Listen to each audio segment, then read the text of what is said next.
So today we are going to talk about साइकोसिस. सो साइकोसिस क्या होता है? साइकोसिस एक ऐसा सिम्टम है डिफरेंट मेंटल इलनेसेस का which is characterised by non existent और डिस्टॉर्टेड सेंस ऑफ रियलिटी. ठीक है, सबसे इंपॉर्टेंट बात यहाँ पे यही है कि एक नॉन एग्जिस्टेंट होती है सेंस ऑफ, ठीक है, नॉन एग्जिस्टेंट या फिर और डिस्टॉर्टेड सेंस ऑफ रियलिटी. वो जो रियलिटी की सेंस है ना वो उसकी खत्म हो जाती है. ठीक है, sense of reality. It is a symptom, ठीक है, विच is characterised bye of mental illnesses characterised by non existent और डिस्टॉर्टेड सेंस ऑफ रियलिटी. अब जो साइकोसिस है इसके डिफरेंट सिम्टम्स हो सकते हैं. इसमें आपके पास जो है वो डेल्यूजन्स होती हैं. डेल्यूजन्स का मतलब आपको पता है जो फॉल्स बिलीव्स होते हैं. आगे से मैं इसकी टाइप्स भी बताऊंगी. इसमें हेलुसिनेशंस होती हैं. हेलुसिनेशंस आपको पता है कि it is a disorder of the distorted perception without a sensory stimulus be there. कोई सेंसरी स्टिमुलेंस नहीं होता लेकिन फिर भी आपकी जो परसेप्शन है वो डिस्टॉर्ट हो रही होती है. Number 3 there is the derange thought process बिल्कुल ही जो है ना वो ख़राब हो जाता है. बंदा यानी कि कभी पॉजिटिव सोच ही नहीं सकता, या फिर बहुत पॉजिटिव सोचता है या फिर बहुत negative. So derange thought process होता है. लेकिन नंबर 4 एक चीज़ है कि the is clear sensorium. Clear sensorium का मतलब है कि the person is very well organise in place and time. ठीक है, सेंसोरियम उसका क्लियर होता है. तो ये सारी चीज़ होती हैं. साइकोसिस क्या है? It is a symptom of the mental illnesses characterised by non existent और डिस्टॉर्टेड सेंस ऑफ रियलिटी. और हमने कहा है कि इसमें 4 चीज़ें आपको मिल रही होती हैं: delusions, hallucinations, derange thought process और क्लियर सेंसोरियम. अब इसकी कुछ टाइप्स होती हैं. नंबर 1 होता है बायपोलर डिप्रेशन. ये इसकी हम साइकोसिस की डिफरेंट टाइप्स पढ़ें. ठीक है, bipolar disorder, sorry not depression, bipolar disorder, जिसको हम यहाँ पे मैनिक डिप्रेसिव इलनेस भी कहते रहे हैं पुराने ज़माने में. अब ये होती क्या है? बायपोलर डिसऑर्डर का मतलब है कि बंदे के 2 पोल होते हैं. एक पोल जो है वो यानी कि बिल्कुल डिप्रेशन का, और दूसरा पोल जो है वो मेनिया का. मेनिया वाली पोल में वो बहुत ज़्यादा ब्रिस्की होता है, एक्साइटमेंट होता है, एनर्जेटिक होता है, जबकि डिप्रेशन वाली पोल में बहुत सैड होता है, सुसाइडल थॉट्स वगैरह आते हैं. जबकि इन बिटवीन दोज फेजेस वो बिल्कुल नॉर्मल रहता है. तो उसको हम यहाँ पे बायपोलर डिप्रेशन या फिर मैनिक डिप्रेसिव इलनेस कहते हैं, जो कि यहाँ पे जिसके बारे में हम इस वक्त यहाँ पे बात कर रहे हैं. ठीक है, और इसमें आपने रखना है कि ये डिसरप्टिव मूड स्विंग्स होती है बंदे के ना, बहुत ज़्यादा मूड जो है वो स्विंग्स होते रहते हैं. अच्छा, उसके बाद we will move on towards the next disorder जो कि इसमें होता है, दैट इज साइकोटिक डिप्रेशन. ठीक है, नेक्स्ट आपका यहाँ पे आ जाएगा साइकोटिक डिप्रेशन. साइकोटिक डिप्रेशन में क्या होता है कि साइकोसिस भी है और साथ डिप्रेशन भी है. ठीक है, मतलब पर्सन को साइकोसिस भी है और person is also in depression.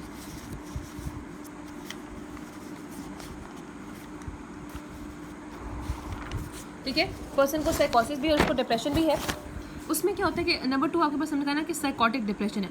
तो साइकोटिक डिप्रेशन में यानी कि उसमें जो है ना उसने सेंस ऑफ रियलिटी भी लॉस कर लिया है और साथ उसके साथ डिप्रेशन भी है. इसमें सबसे ज़्यादा प्रॉब्लम यहाँ पे ये होती है कि पर्सन जो है ना उसमें सुसाइडल थॉट आने के बहुत ज़्यादा चांसेस होते हैं. तो इसमें हमें जो है ना वो आपके पास आपको इमरजेंसी जो है ना वो इमरजेंसी ट्रीटमेंट आपको करनी पड़ती है. इलेक्ट्रोकन्वर्सिव थेरेपी जो है वो यहाँ पे साइकोटिक डिप्रेशन में करी करती है, क्योंकि बहुत ज़्यादा चांस होते हैं साइकोटिक डिप्रेशन के. फिर जैसे आपकी सिनाइल साइकोसिस. सिनाइल साइकोसिस का मतलब है कि ये एक्चुअली एक डीजेनरेटिव डिजीज होता है, जिसमें हमने कहा था कि साइकोसिस में ना एक्चुअली डिफरेंट न्यूरोट्रांसमीटर इन्वॉल्व हो सकते हैं. तो किसी भी न्यूरोट्रांसमीटर की डीजेनरेशन हो गई है. और नंबर 4 आ जाता है आपका ऑर्गेनिक साइकोसिस.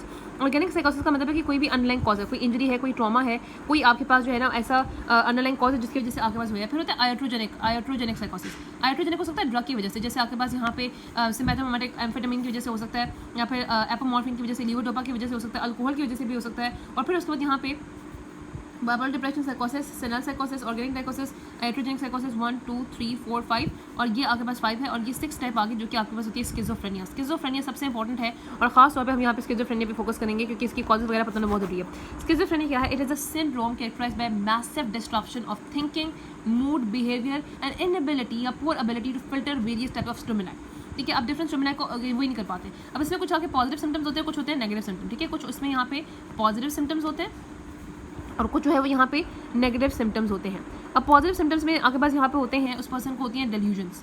अब डेल्यूजन क्या होती है मैं ऑलरेडी बता चुकी हूँ. डेल्यूजन का मतलब होता है फॉल्स बिलीव. ठीक है, सॉरी एक एल आता है, फॉल्स बिलीव. लेकिन डेल्यूजन भी डिफरेंट टाइप की होती हैं. उसको क्या क्या फॉल्स बिलीव हो सकता है? नंबर 1 उसको जो फॉल्स बिलीव हो सकता है वो होता है परसिक्यूटरी डेल्यूजन होती है. परसिक्यूटरी डेल्यूजन का मतलब है कि उसको लगता है कि कोई पर्सन मेरे खिलाफ है, कोई ग्रुप या फिर आपके पास कोई पर्सन है जो कि उसके खिलाफ है, जैसे गवर्नमेंट उसके खिलाफ है, उसके लोग उसके खिलाफ है, परसिक्यूटरी होता है. उसके बाद यहाँ पे हो सकता है एरोटोमेनियक. एरोटोमेनिक का मतलब है कि उसको लगता है कि जैसे कोई भी उनसे बहुत मोहब्बत करता है, कोई फलानी एक्ट्रेस है वो मेरे मोहब्बत में तो बड़ी गिरफ्तार है और ये हो गया. ठीक है, एरोटोमेनिक होता है. लास्ट में आता है ग्रैंडियोस. ग्रैंडियोस का मतलब है कि पर्सन फील की जैसे जो है ना वही सब कुछ है, ही इज़ द किंग. ठीक है, तो ग्रैंडियोस का मतलब है बहुत ग्रैंड सी फीलिंग आना. डेल्यूजन के बाद आपके पास जो पॉजिटिव सिम्टम हो सकते हैं उसके बाद यहाँ पे होते हैं हेलुसिनेशंस एंड इल्यूजन. हेलुसिनेशन और एल्यूजन में फ़र्क है और काफ़ी बड़ा फ़र्क है। हेलुसिनेशन और एल्यूजन मैं पहले भी बता चुकी थी कि हेलुसिनेशन जो होती है ना वो होती है डिस्टॉर्टेड सेंस ऑफ, मतलब यहाँ पे हम कहते हैं it is a disorder of the distorted perception. लेकिन hallucination is disorder of distorted perception with the sensory stimulus being there. Sensory stimulus आ रहा है तब उसको हेलुसिनेशन होती है। लेकिन अगर आपके पास हमने कहा बल्कि सेंसरी स्टिमुलस सॉरी नहीं होता, जब आपके पास कोई सेंसरी स्टिमुलस नहीं है इसके बावजूद उसको कोई जो है ना वो परसेप्शन हो रही है तो उसको हम हेलुसिनेशन कह रहे हैं। But illusion is a distorted, it is a disorder of the distorted perception with the sensory stimulus being there. ठीक है, यहाँ पे सेंसरी स्टिमुलस होता है जबकि यहाँ पे सेंसरी स्टिमुलस नहीं होता। ठीक है, जैसे वो यहाँ पे एक केस है जिसमें आप देख सकते हो कि फॉर एग्जाम्पल एक बच्चा है तो उसको ये लगता है कि उसकी जो माँ है जब उसको खाना देती है उसको खाने में जहर है। अब खाना तो उसको मिल रहा है ना, ठीक है, सेंसरी परसेप्शन तो है, एल्यूजन उसका ये है कि यानी कि उसमें जहर है। दूसरे में क्या है कि आपको सेंसरी परसेप्शन ही नहीं है, बस उसको खाना नहीं मिल रहा उसको शायद, या फिर जो भी है उस वक्त नहीं मिला खाना तो उसको ये लगता है कि उसने खाना ला के दिया तो उस खाने में जहर है, यानी कि कोई सेंसरी स्टिमुलस नहीं है। इसके बावजूद भी डिस्टॉर्टेड सेंस ऑफ परसेप्शन है और यहाँ पे भी डिस्टॉर्टेड सेंस ऑफ परसेप्शन है, लेकिन आपके पास सेंसरी स्टिमुलस है। और नंबर 3 पे यहाँ पे होता है formal thought disruption, formal thought disruption. ठीक है, ये आ जाएगा आपके पॉजिटिव सिम्टम्स। उसके बाद आ जाते हैं स्किज़ोफ्रेनिया के नेगेटिव सिम्टम्स। नेगेटिव सिम्टम्स में यहाँ पे हमने कहा था कि आपके पास होती है नेगेटिव सिम्टम में डिमिनिश सोशबिलिटी, उसके जो थॉट्स होते हैं वो बिल्कुल लोगों से अलग हो जाते हैं, जिसकी वजह से ना वो सोशली बिल्कुल ही अलग हो जाता है। ठीक है, उसके बाद यहाँ पे आ जाता है रिस्ट्रिक्टेड और इनअप्रोप्रिएट अफेक्ट। ठीक है, और लास्ट में आपके पास रह गया है पी, मतलब यहाँ पे जो है ना वो poverty of speech, poverty of speech. These are the negative symptom of this. ठीक है, पॉवर्टी ऑफ स्पीच में क्या होता है कि इसमें ना बिल्कुल वो सोशली विड्रॉल हो जाता है क्योंकि उसकी कोई स्पीच ही सही नहीं होती तो वो किसी को समझ नहीं आती। ठीक है, सो डिमिनिश सोशबिलिटी, रिस्ट्रिक्टेड और inappropriate affect and poverty of speech, DPR से आ सकते हो, diminish sociability, poverty of speech and restricted inappropriate affect. यहाँ पे स्किज़ोफ्रेनिया के नेगेटिव सिम्टम्स हैं। अब एक बहुत इंपॉर्टेंट है स्किज़ोफ्रेनिया के कुछ पैथोजेनेसिस हैं जिसमें हमने कहा कि इसकी जो पैथोजेनेसिस है ना वो मल्टीफैक्टोरियल है। जो पैथोजेनेसिस है स्किज़ोफ्रेनिया की वो मल्टीफैक्टोरियल है। अब स्किज़ोफ्रेनिया करने के बाद जो है ना वो हम थोड़े से मिलते जुलते टर्म्स करेंगे। मल्टी फैक्टोरियल का मतलब है कि इसमें जो है ना वो आपकी जेनेटिक फैक्टर्स भी इन्वॉल्व हैं और आपकी जो है ना वो एनवायरमेंटल फैक्टर्स भी इन्वॉल्व है और ख़ास तौर पे न्यूरोट्रांसमीटर के जो है ना वो न्यूरोट्रांसमीटर पैथोलॉजीज इन्वॉल्व है। सबसे पहले यहाँ पे एक हाइपोथेसिस है जो कि सेरोटोनिन हाइपोथेसिस। पहले जो है वो कहते थे कि ये समझा गया था कि 5-HT2 रिसेप्टर जो है ना it suggest that disorder involve in this transmitter. ठीक है, यहाँ पे सेरोटोनिन हाइपोथेसिस था कि 5-HT2 रिसेप्टर इन्वॉल्व था, तो इसका मतलब था कि यहाँ पे शायद हाँ ये वाला जो न्यूरोट्रांसमीटर है वो इसकी डिरेंज प्रोसेस में इन्वॉल्व है। ठीक है, अब सेरोटोनिन हाइपोथेसिस में ये होता है कि आपके पास ना दो ऐसी ड्रग्स हैं, लाइसर्जिक डाइएथाइलअमाइन, ठीक है, लाइसर्जिक डाइएथाइलअमाइन, और जो मस्किलीन है, मस्किलीन ये जो है ना ये आपके पास एगनिस्ट होती हैं एट 5-HT2A रिसेप्टर्स। तो ये कहा जाता था कि ये आपके पास इन्वॉल्व होती हैं इन दी जेनेसिस ऑफ द साइकोसिस। ठीक है, तो ये कहा जाता था कि इन्वॉल्व है, और दूसरा हमने कहा था कि इनकी वजह से हेलुसिनेशन वगैरह होती हैं, और जो आजकल की ड्रग्स है जो एटिपिकल ड्रग्स है जो कि इसी रिसेप्टर पे इनवर्स एगनिस्ट करी होती है वो उस साइकोसिस को ट्रीट करने में यूज़ की जाती हैं। फिर यही कहा गया इसी हाइपोथेसिस के अंदर कि आपके पास जो इसी तरह की जो ड्रग्स है जो नई वाली ड्रग्स हैं वो मॉडुलेट करी होती है डोपामीन को इन दी द डोपामिनर्जिक पाथवे, डोपामीन और न्यूरोट्रांसमीटर को इन द मेसोनोमिक एंड मेसोकॉर्टिकल पाथवे, और जो 5-HT2C एगनिस्ट होती हैं वो भी डोपामीन के रिलीज को मॉडुलेट करी होती हैं। ठीक है, तो ये आपके पास सेरोटोनिन हाइपोथेसिस हो गया। नेक्स्ट आपको पता है ग्लूटामेट हाइपोथेसिस। मतलब इस इन हाइपोथेसिस का मतलब ये है कि शायद आपके पास जो स्किज़ोफ्रेनिया है उसमें ये वाले अमाइंस ये वाले न्यूरोट्रांसमीटर जो है वो इन्वॉल्व हो, शायद सेरोटोनिन इन्वॉल्व हो, शायद ग्लूटामेट इन्वॉल्व हो। ग्लूटामेट में आपको पता है कि फेनाइलसाइक्लिन और केटामीन जो है वो आपके एनिमी एंटागनिस्ट है, तो हो सकता है कि वो आपके पास साइकोसिस की जनरेशन में या फिर उसकी जो है ना वो खत्म करने में इन्वॉल्व हो जाता है। डोपामीन हाइपोथेसिस, डोपामीन हाइपोथेसिस जो है वो ओल्डेस्ट हाइपोथेसिस है। सबसे पहले यही समझा जाता था कि शायद आपके पास D2 इन्वॉल्व है। ठीक है, क्योंकि सबसे पहले अर्लियर हाइपोथेसिस जो है ना it postulated a disorder of dopamine transmission as a primary factor. ठीक है, so earlier hypothesis postulated the disorder of the dopamine disruption as a primary factor. अब यहाँ पे आपके पास कुछ पॉइंट्स है जो कि इसके फेवर है, कुछ पॉइंट्स इसके अगेंस्ट में है। जो पॉइंट्स इसकी फेवर में है वो ये कहते हैं कि आपके पास जो D2 ब्लॉकर्स है ना, ठीक है, कुछ होते हैं इसके पॉइंट्स इन फेवर। तो पॉइंट्स इन फेवर में ये है कि आपके पास जो D2 ब्लॉकर्स होते हैं दे एक्चुअली जो D2 ब्लॉकर्स होते हैं ना they have efficacy in treating the psychotic disorder. ठीक है, नंबर 1 तो ये बात होगी कि जो D2 ब्लॉकर्स है they have efficacy in treating the psychotic disorder. Number 2 drug that increase the dopaminergic activity, वो प्रोड्यूस करते हैं साइकोसिस। नंबर 3 जो इंक्रीज डोपामिनर्जिक एक्टिविटी होती है डेंसिटी हो जाती है डोपामिन रिसेप्टर की आपके पास साइकोसिस वाले पेशेंट की डेथ के बाद, जैसे पोस्टमार्टम पे और PET पे देखा गया है, तो वो भी इसकी फेवर में आ जाता है। लेकिन पॉइंट अगेंस्ट ये है कि आपके पास जो एंटी D2 ब्लॉकर्स होते हैं उनकी पॉजिटिव एफिकेसी होती है, और जो जितने जितने भी पॉजिटिव सिम्टम आ रहे होते हैं वो डोपामिन के एक्सेस की वजह से आते हैं, जबकि नेगेटिव सिम्टम डोपामिन के कम होने की वजह से आते हैं। ओके, लास्ट टाइम हमने जब एनके स्किज़ोफ्रेनिया से, तो इसमें यह है कि कुछ इंपॉर्टेंट टर्म्स आपको पता होना चाहिए, वो इससे स्किज़ोफ्रेनिया से रिलेटेड ही है। एक होता है स्किज़ोटिपल पर्सनैलिटी डिसऑर्डर। स्किज़ोटिपल पर्सनैलिटी डिसऑर्डर में जो भी पर्सन होता है उसकी थॉट्स भी ऑड होते हैं, उसका बिहेवियर भी ऑड होता है, उसकी अपीयरेंस भी ऑड होती है। ठीक है, वो और चीज़ें सोच रहा होता है, और बिहेवियर कर रहा होता है, उसकी जो अपीयरेंस होती है, उसने जो कपड़े वगैरह पहने होते हैं वो भी और तरीके से होते हैं स्किज़ोटिपल पर्सनैलिटी डिसऑर्डर में। फिर स्किज़ोफ्रेनिया बता चुकी है, इसमें साइकोटिक सिम्टम्स आते हैं। कि स्किज़ोफ्रेनिया को बाकी से डिफरेंशिएट करें, ये जरूर याद रखना कि हमने कहा कि सोशल और ऑक्यूपेशनल जो डिसफंक्शन इनमें होता है वो मोर देन 6 मंथ्स का होता है। ठीक है, उसके बाद स्किज़ो अफेक्टिव डिसऑर्डर, इसमें क्या होता है कि आप कि स्किज़ोफ्रेनिया भी होते हैं, लेकिन साथ साथ हम रखते हैं कि मूड और थॉट का दोनों का डिसऑर्डर, लेकिन ज़्यादा यहाँ पे मूड डिसऑर्डर्स होते हैं। ठीक है, कंकरेंट मूड डिसऑर्डर्स होते हैं। उसके बाद स्किज़ोइड पर्सनैलिटी डिसऑर्डर में वॉलंटरी सोशल आइसोलेशन हो जाती है, वो बंदा वॉलंटरली अपने आप को सोशली आइसोलेट कर देता है। ठीक है, स्किज़ोइड से याद रखो कि 2 आई हैं, तो यहाँ पे आइसोलेशन होती है, वॉलंटरी सोशल आइसोलेशन। बट स्किज़ोफ्रेनिफॉर्म और आपके पास स्किज़ोफ्रेनिया में यही डिफरेंस है कि स्किज़ोफ्रेनिफॉर्म जो है आपके पास मोर देन 6 मंथ्स का होता है कि लेस देन 6 मंथ्स का होता है। यहाँ पे वो कहते हैं कि डिक्लाइन हो जाते हैं फंक्शन पे, और यहाँ पे डिक्लाइन नहीं होता इन दी फंक्शन। उसके बाद जो ब्रीफ साइकोटिक डिसऑर्डर होता है वो 1 दिन से लेकर ना साइकोसिस वो 1 मंथ तक रह सकती है। अब यहाँ पे कुछ ऐसी बहुत इंपॉर्टेंट बातें हैं जो कि हमारे लिए करना जरूरी है, क्योंकि जो डोपामिनर्जिक पाथवे हैं वो आगे भी हमारे लिए बहुत ज़्यादा हेल्पफुल साबित होंगे जब हम उसको पार्किंसनिज्म में पढ़ेंगे। सबसे पहले आपको पता चाहिए कि डोपामिन जो आपके पास यहाँ पे जो होता है ना वो 4 पाथवे होते हैं। पहले हम यहाँ से डाल करते हैं नाइग्रोस्ट्राल पाथवे, मेसोलिम्बिक और मेसोकॉर्टिकल पाथवे, फिर आपका होता है ट्यूबुलर पाथवे, कीमोरेसेप्टर ट्राइगोसोम पाथवे। 2 और पाथवे होते हैं जो कि हमारे इंपॉर्टेंस के लिए, बस उनका नाम बदलना चाहिए, मेडुलरी पेरीवेंट्रिकुलर पाथवे और इंसर्टो हाइपोथैलेमिक पाथवे। अच्छा, सबसे पहले बात करते हैं आपके पास नाइग्रोस्ट्राल पाथवे की। नाइग्रोस्ट्राल पाथवे आपको याद होगा कि सब्सटेंशिया नाइग्रा में आपके पास डोपामिन के ना जो न्यूरॉन्स होते हैं उनकी सेल बॉडीज पड़ी होती हैं, वहाँ से वो जाता है इनटू दी स्ट्रेटम। स्ट्रेटम होता है कि कॉर्डिएट और पोटामेन का न्यूक्लियस वहाँ पे इकट्ठा बेसल गैंग में पड़ा होता है, तो यहाँ से आपको पता है कि न्यूरॉन्स जा रहे होते हैं यहाँ पे, और ये न्यूरॉन्स आपको पता है कि पार्किंसनिज्म में मेजर पैथोलॉजी यही होती है कि इन्हीं न्यूरॉन की डिस्ट्रक्शन हो जाती है, और उसकी डिस्ट्रक्शन की वजह से इम्बैलेंस हो जाता है, जिसकी वजह से डोपामिन कम और एसिटाइलकोलिन एक्सेस हो जाता है, जिसकी वजह से आपको एक्स्ट्रा पिरामिडल डिस्फंक्शन नजर आ रहे होते हैं। अब इस केस से इस पाथवे में आपको पता होना चाहिए कि डोपामिन मेनली का क्या होता है। डोपामिन यहाँ पे इन्वॉल्व होता है इन इनिशिएशन ऑफ द मूवमेंट। अब अगर हम डोपामिन एंटेगनिस्ट देंगे तो डोपामिन एंटेगनिस्ट की वजह से वही चीज़ हो जाएगी, डोपामिन की आपके पास कभी एक्टिविटी कम हो जाएगी। जैसे ही आपको पता है कि डोपामिन की एक्टिविटी कम होती है, जैसे सूडो पार्किंसोनिज्म या ड्रग इंड्यूस पार्किंसोनिज्म हो जाएगा, या iatrogenic parkinsonism because of the dopamine receptor antagonist. जबकि जो डोपामिन एगनिस्ट होते हैं वो यहाँ पे डिस्काइनेसिस कॉज करते हैं। आप देखते हैं कि डिस्काइनेसिस जो है वो दोनों में होता है। नॉर्मली आपको पता होना चाहिए कि आपके पास डोपामिन नाम क्या है कि इनिशिएट करें मूवमेंट को, तो पार्किंसोनिज्म में डिस्काइनेसिस में से ब्रेडिकाइनेसिस होता है कि मूवमेंट इनिशिएट ही नहीं होती। जबकि जो डोपामिन एगनिस्ट होता है ना, जब हम डोपामिन एगनिस्ट देंगे ना, तो आपको पता है कि क्योंकि डोपामिन इनिशिएट करें मूवमेंट को, तो मूवमेंट बहुत जल्दी इनिशिएट हो जाएगी। और यहाँ पे डिस्काइनेसिस में कौन से होंगे, हाइपरकाइनेसिस। तो dopamine agonist will cause hyperkinesis, dopamine antagonist pseudo parkinsonism cause करता है, और डोपामिन एगनिस्ट जो है वो हाइपरकाइनेसिस कॉज करेंगे। फिर आ जाता है मेसोलिम्बिक मेसोकॉर्टिकल पाथवे। अब मेसो जो उसका मतलब है मिड ब्रेन, और लिम्बिक का मतलब है कि आपका हिप्पोकैम्पस जो कि मेमोरी से कंसर्न है, एमिग्डाला जो कि फियर एग्रेशन से कंसर्न है, और हाइपोथैलेमस जो कि बिहेवियर से भी कंसर्न है थोड़ा सा, और एंडोक्राइन फंक्शन से कंसर्न है। और जो मेसोकॉर्टिकल पाथवे है वो आपके पास फ्रंटल कॉर्टेक्स और प्रीफ्रंटल कॉर्टेक्स में जा रहा है, कि जो फ्रंटल और प्रीफ्रंटल कॉर्टेक्स होता है, it is the most important spot for the abusive drugs. ठीक है, अब्यूसिव ड्रग्स बहुत ज़्यादा आपको पता है कि वहाँ पे आपकी फ्रंटल और प्रीफ्रंटल में थिंकिंग का प्रोसेस हो रहा होता है। तो जो अब्यूसिव ड्रग्स होती है ना वो वहाँ पे जाकर एडिक्शन कॉज करती है, सबसे इंपॉर्टेंट है रीइंफोर्समेंट कॉज करती है। तो कहते हैं यहाँ पे इन पाथवे में जब डोपामिन एक्सेस होता है it causes good reinforcement. Good reinforcement का मतलब है कि इससे प्लेजरेबल इफेक्ट्स आते हैं, जिसकी वजह से person is tend to take, person want to experience it again, और पर्सन दोबारा से दोबारा ड्रग लेता है। तो इन पाथवे में आपके पास यहाँ पे डोपामिन ज़्यादा होने की वजह से अपने रखना है कि गुड रीइंफोर्समेंट होती है, कॉग्निटिव फंक्शन इम्पेयरमेंट होता है, सेंसिटिव परसेप्शन ज़्यादा अच्छी हो जाती है। लेकिन आप रखना कि बहुत हाई डोजेस पर यहाँ पे साइकोटिक डिसऑर्डर्स आते हैं। एक बहुत इंपॉर्टेंट बात आपने रखनी है कि आपके पास जो पॉजिटिव सिम्टम होते हैं ना साइकोसिस के, they're because of the excess dopamine in the mesolimbic pathway, and the negative symptom are because of the decrease dopamine in the mesocortical pathway. ठीक है, देखो आपको पता है कि नेगेटिव सिम्टम में हमने कहा था कि आपके जो नेगेटिव सिम्टम होते हैं उसमें डिमिनिश सोशबिलिटी होती है, उसमें आपकी पॉवर्टी ऑफ स्पीच कम हो जाती है। तो आपके पास वो आपको पता है कि वो जो आपकी ज़्यादा थॉट है, आपकी पर्सनैलिटी है, वो प्रीफ्रंटल कॉर्टेक्स बनाता है। तो डोपामिन के कम होने की वजह से आपके पास प्रीफ्रंटल कॉर्टेक्स में यानी कि मेसोकॉर्टिकल पाथवे में आपके नेगेटिव सिम्टम होते हैं, और डोपामिन के ज़्यादा होने की वजह से होता है पॉजिटिव सिम्टम में क्या था, जो आपके डेल्यूजन थे, हेलुसिनेशन थे, तो इस तरह की जो मेमोरीज है वो तो हिप्पोकैम्पस लिम्बिक सिस्टम से कंसर्न है। तो डोपामिन ज़्यादा होने की वजह से इन द मेसोलिम्बिक पाथवे आके पॉजिटिव सिम्टम आते हैं। और आपने देखा कि आके नेगेटिव सिम्टम के लिए मेनली एटिपिकल ड्रग्स होती हैं जो अफेक्टिव होती हैं, और पॉजिटिव सिम्टम के लिए टिपिकल ड्रग अफेक्टिव होती हैं।